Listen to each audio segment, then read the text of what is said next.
আজকে শবে বরাত, লাইলাতুল নিসফি মিন শাবান। আজকে মধ্য শাবান রাত 15 তারিখ মাগরিবের পর থেকে ফজরের আগ পর্যন্ত আল্লাহ সুবহানাহু ওয়া তাআলা অসংখ্য বান্দাকে ক্ষমা করবেন এবং আল্লাহ রাব্বুল আলামিন নিজেও আজকে প্রথম আসমানে অবতীর্ণ হবেন। তিনি বান্দাদেরকে ডাকতে থাকবেন, কে আছো গুনাহগার, আমার কাছে ক্ষমা চাও, আমি ক্ষমা করে দেব। কে আছো বিপদগ্রস্ত, আমার কাছে ক্ষমা চাও, আমি তাকে বিপদ থেকে উদ্ধার করব। কে আছো ঋণগ্রস্ত, আমার কাছে চাও, আমি তাকে ঋণ থেকে অভাব থেকে মুক্ত করব। এবং আজকের এই গুরুত্বপূর্ণ শবে বরাত রাত্রে আল্লাহ সুবহানাহু ওয়া তাআলা 3 শ্রেণীর ব্যক্তিকে ক্ষমা করবেন না, এই ছাড়া গোটা সৃষ্টির সমস্ত মানুষকে তিনি ক্ষমা করে দিবেন। অনেক ওলামায়ে কেরাম বলেছেন, যদি আপনি ইবাদত করেন সেটা তো অবশ্যই লাভজনক, আর যদি আপনি ইবাদত নাও করেন কিন্তু আপনি ওই 3 অপরাধ থেকে মুক্ত, তাহলে আল্লাহ আপনাকে ক্ষমা করে দিবেন। সেই 3টা শ্রেণীর লোকের মধ্যে জঘন্যতম 2টা শ্রেণীর লোক, এক হলো শিরিক।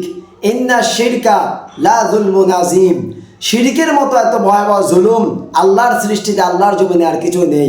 শিরিক আল্লাহ কখনো ক্ষমা করেন না। অতএব আজকের রাত্রে মুক্তি পেতে হলে শিরিক মুক্ত জিন্দেগি থাকতে হবে, এবং যারা শিরিকে লিপ্ত আছেন সে তার অপরাধ স্বীকার করে শিরিক থেকে তওবা করে ফিরে আসলেই আল্লাহ তাকে ক্ষমা করবেন। আর দ্বিতীয় শ্রেণীর আর একটা লোক হলো হিংসুক। হিংসা এত মারাত্মক, হিংসা মানুষকে জ্বালিয়ে পুড়িয়ে সারকার করে দেয়, মানুষের আমলগুলো ধ্বংস করে দেয়। আজকের রাত্রে আল্লাহ হিংসুকদেরকে ক্ষমা করবেন না। অতএব লাইলাতুল নিসফি মিন শাবান, এটা নিয়ে বাড়াবাড়ি করা যাবে না, ছাড়াছাড়ি করা যাবে না। আমাদের দেশে আলে হাদিস যারা, তারা সরাসরি এটাকে অস্বীকার করে, এটা ঠিক না। আবার অনেকে এই শবে বরাতকে এমন গুরুত্ব দেয়, লাইলাতুল কদর অর্থাৎ রমজানের শেষ দশকের রাত্রে চাইতো এটাকে আরো গুরুত্ব আরো উপরে উঠিয়ে দেয়। এজন্য বাড়াবাড়ি করা যাবে না, ছাড়াছাড়ি করা যাবে না।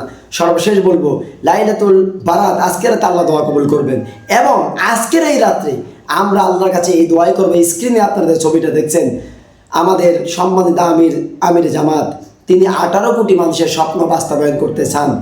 যেভাবে মানুষ জ্বলে উঠলো, আর কয়দিন পর, 1 সপ্তাহ পর নির্বাচন, জাতীয় নির্বাচন, আমরা প্রাণ করে দোয়া করি আল্লাহ সুবহানাহু ওয়া তাআলা যেন এই জাতিকে মুক্তিদান করে, একটা নতুন সমাজ ব্যবস্থা আমরা পাই, এবং আগামীর বাংলাদেশ যাতে ন্যায় ইনসাফ কল্যাণ হয়।